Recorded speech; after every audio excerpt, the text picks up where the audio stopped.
guys, welcome to your channel Chartered Beings again and I am Jyoti Chauhan from Chartered Beings। और आज फिर हम एक बार guarantee of profit पढ़ेंगे और इस बार गारंटी है कि आपको गारंटी ऑफ प्रॉफिट समझ में आ जाएगा, क्योंकि अब हम दोबारा पढ़ रहे हैं तो अब हमें और ध्यान से पढ़ना है। जो हमने पहले पढ़ा था तो उसमें हमने फर्स्ट टाइप देखा था। फर्स्ट टाइप में क्या था कि जब न्यू पार्टनर आता है तो उसे एग्जिस्टिंग पार्टनर किस तरीके से गारंटी देते हैं। अब ये सेकेंड पार्ट है गारंटी ऑफ प्रॉफिट का, तो इसमें हम सेकेंड टाइप देखेंगे। सेकेंड टाइप क्या था हमारा, रिमाइंड करवाइए। हाँ बिल्कुल सही बोल रहे हैं आप। सेकेंड टाइप ये था कि एग्जिस्टिंग पार्टनर ही एक एग्जिस्टिंग पार्टनर को गारंटी देते हैं, यानी कि एक फर्म किसी एग्जिस्टिंग पार्टनर को गारंटी देती है। अब ये फर्म क्या होती है, फर्म का मतलब होता है जितने भी पार्टनर्स से मिलकर कोई पार्टनरशिप फर्म चलाई जाती है। यानी कि एक पार्टनरशिप में अगर 3 बंदे हैं तो उन तीनों को मिलकर एक फर्म बनती है। तो फर्म में जो पार्टनर्स होते हैं टोटल वो ही आते हैं। तो मतलब शॉर्ट में मतलब ये है कि अब फर्म किसी एग्जिस्टिंग पार्टनर को गारंटी देने वाली है। अब ये जो क्वेश्चन मैंने लिया है ये बहुत बहुत इंपॉर्टेंट क्वेश्चन है और बोर्ड में आ भी चुका है, तो इस क्वेश्चन को ध्यान से देखना। और मैंने ये एज ए एग्जांपल इसीलिए लिया है जिससे आपको प्लस समझ में आ जाएगा, दूसरा आपका बोर्ड एग्जाम की प्रिपरेशन हो जाएगी। देखते हैं क्वेश्चन है क्या। क्वेश्चन ये है कि XYZ 3 पार्टनर है, तीनों का प्रॉफिट शेयरिंग रेशियो 3:2:1 है एंड उनकी कुछ कंडीशंस है पार्टनरशिप में, तो वो पढ़ते हैं। पहली कंडीशन ये है Z shares of profit is guaranteed to be not less than 30,000 per annum, यानी कि Z को गारंटी दी गई है कि उसका 30,000 का शेयर रहेगा ही रहेगा, लेकिन ये नहीं बताया कि गारंटी किसने ली है। तो सबसे पहला इस क्वेश्चन का जो नोट बनता है वो यही बनता है कि जब गारंटी साइलेंट हो कि किसने दी है और किसने नहीं दी, तो उस केस में हम मानते हैं कि जिसे गारंटी मिली है उसे छोड़कर जितने भी पार्टनर बचे हैं उन सबने इसे गारंटी दी है। यानी कि Z को छोड़कर XY ने Z को गारंटी दी है। तो जिसे गारंटी मिली उसे साइड में कर देते हैं, जो बचे हुए पार्टनर है वो गारंटर हो गए Z के। अब नेक्स्ट पॉइंट है Y gives a guarantee to the effect that the gross fee earned by him for firm shall not be less than the average gross fee earned by him during 5 years when he was carrying on the profession alone. Average gross fee is 50,000। इसका मतलब क्या है दीदी, क्या ऐसा भी हो सकता है कि कोई पार्टनर फर्म को गारंटी दे? बोलिए। हाँ बिल्कुल हो सकता है। ऐसा बिल्कुल हो सकता है कि कोई एक पार्टनर फर्म को गारंटी दे कि मैं एक इसी बिजनेस से 50,000, 60,000, 1,00,000 रुपए आपको कमाकर दूंगा ही, इससे कम नहीं दूंगा। तो ये भी हो सकता है केस कि कोई पार्टनर फर्म को गारंटी दे। तो इसमें सेकंड केस में यही है कि वाई ने फर्म को गारंटी दी है कि मैं पिछले 5 सालों से जो एवरेज ग्रॉस फी कमा रहा हूँ, यानी कि जो 50,000 रुपए एवरेज कमा रहा हूँ, उससे कम प्रॉफिट मैं फर्म को नहीं दूंगा। यानी कि जो वाई अपने प्रोफेशन से कमाएगा वो भी हमारी फर्म में ही आने वाला है, क्योंकि उसने गारंटी दी है कि जो मैं अपने अकेले प्रोफेशन से कमाऊंगा वो 50,000 से कम नहीं होगा फर्म के लिए। तो वाई ने गारंटी दी है। अगर वाई की गारंटी में कुछ कमी आ जाती है तो किससे लिया जाएगा? आप बताइए। अगर कोई गारंटर किसी चीज की गारंटी लेता है और उसकी उस चीज में डेफिशिएंसी आ जाती है तो किसको ब्लेम करता है? उस गारंटर को। तो हमेशा ध्यान रखना, अगर कोई पार्टनर फर्म को गारंटी देता है और वो पार्टनर उस चीज को कंप्लीट नहीं कर पाता तो हम क्लेम उस पार्टनर से ही लेते हैं। तो अब क्वेश्चन ये था कि 50,000 वाई को कमा के देने थे फर्म को, लेकिन अनफॉर्चुनेटली ऐसा नहीं हुआ। वाई ने बहुत मेहनत करी but still he earn 32,000 rupees. केवल वो 32,000 रुपए ही कमा पाया, लेकिन उसने प्रॉमिस कितने का करा था? 50,000 का, लेकिन कमाए कितने? 32,000। तो इसका ट्रीटमेंट क्या होगा वो भी देखेंगे। तो इसमें एक नया टॉपिक ऐड हो गया है कि पार्टनर से फर्म में कैसे गारंटी दी जाती है। और जेड का तो मैंने आपको पहले ही बता दिया था। और फर्म का जो टोटल प्रॉफिट है वो 150,000 है, यानी कि फर्म ने इन तीनों ने मिलकर जो प्रॉफिट कमाया प्लस वाई ने अकेले ने जो मिलकर प्रॉफिट कमाया, उन दोनों को मिला के 1,50,000 प्रॉफिट आया। सो हमें पीएनएल एप्रोप्रिएशन प्रिपेयर करना है एज यूजुअल जैसे हम करते थे। सो स्टार्ट करते हैं। तो सबसे पहले हमें यहाँ पर जो ट्रीटमेंट करना है ना, वो सबसे पहले प्रॉफिट का करना है।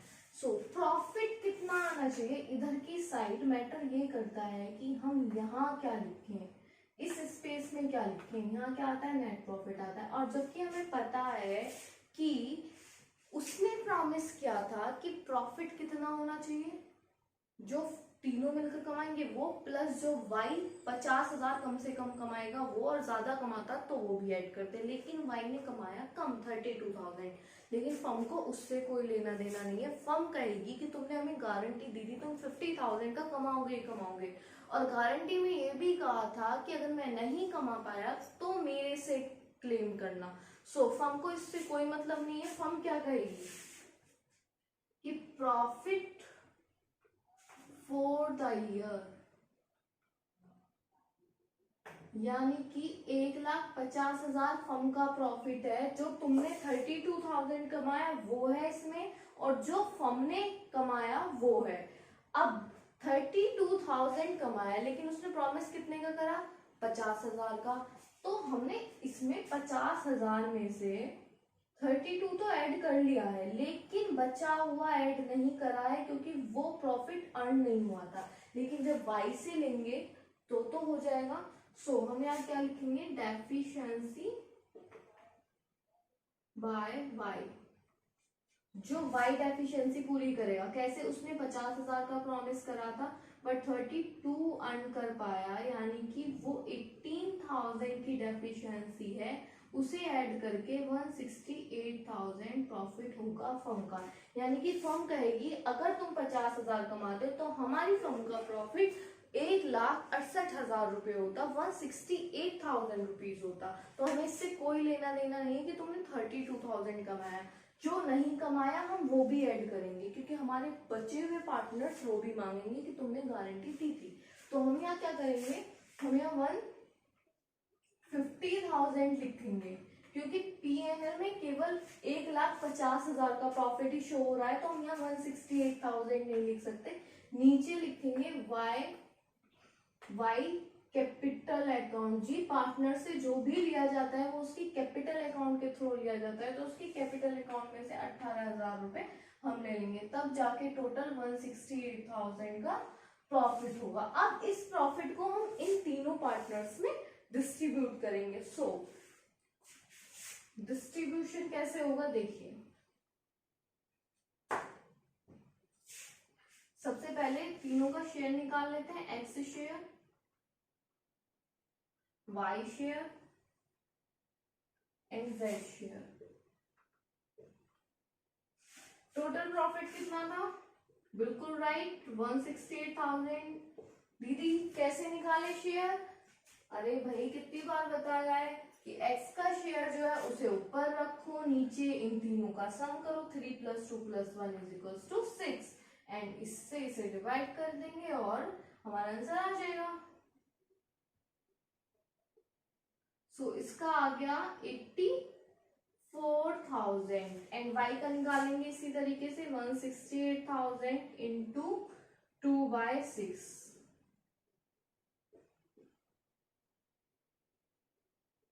y का आ गया 56,000 एंड z का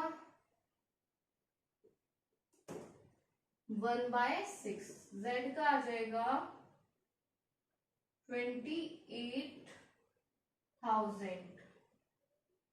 सो अब देखते हैं z का शेयर कितना है 28,000, जबकि उसे गारंटी कितनी दी थी, हमने गारंटी दी थी 30,000 की। z जब जल्दी से आएगा x और y के पास, बोलेगा देखो तुम दोनों लोगों ने मुझे गारंटी दी है 30,000 रुपए दोगे ही दोगे, लेकिन मेरा कितना बैठा है 28,000। तो x और y कहेंगे हाँ 2,000 की डेफिशिएंसी है जो इन दोनों को फुलफिल करनी है।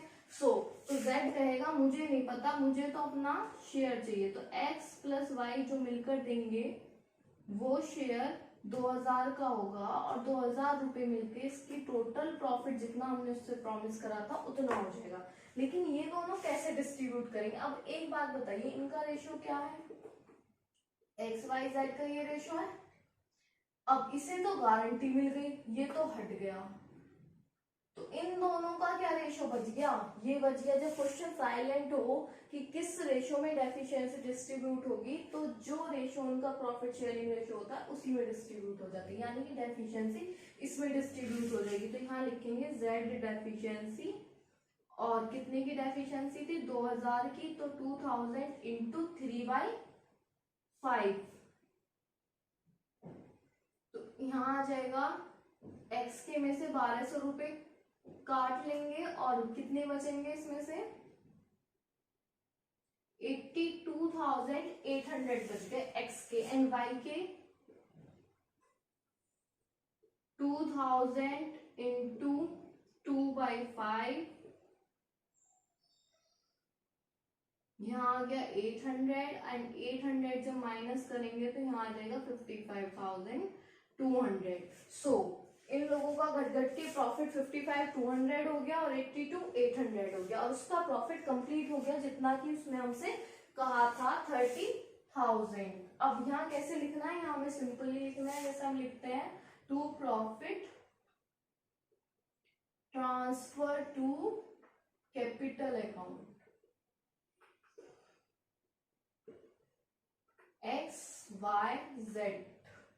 और जब आप वर्किंग नोट में ये सारी चीजें दिखा देते हैं तो आपको यहाँ दिखाने की, शो करने की जरूरत नहीं पड़ती है, सिर्फ डायरेक्ट लिख सकते हैं आप।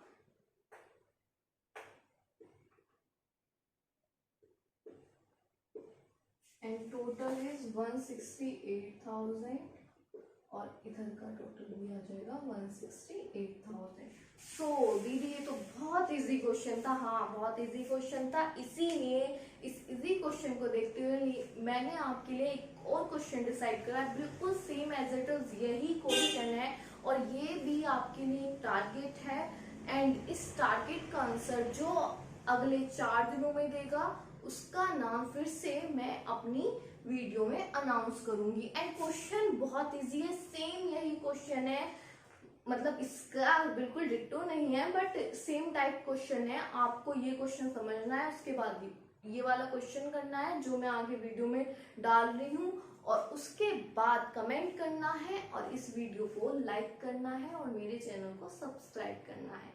एंड क्वेश्चन को जब करें तो पूरा माइंड एंड फोकस कंसंट्रेशन लगा कर करें, तो क्वेश्चन डेफिनेटली होगा। And best of luck for your target. Thank you.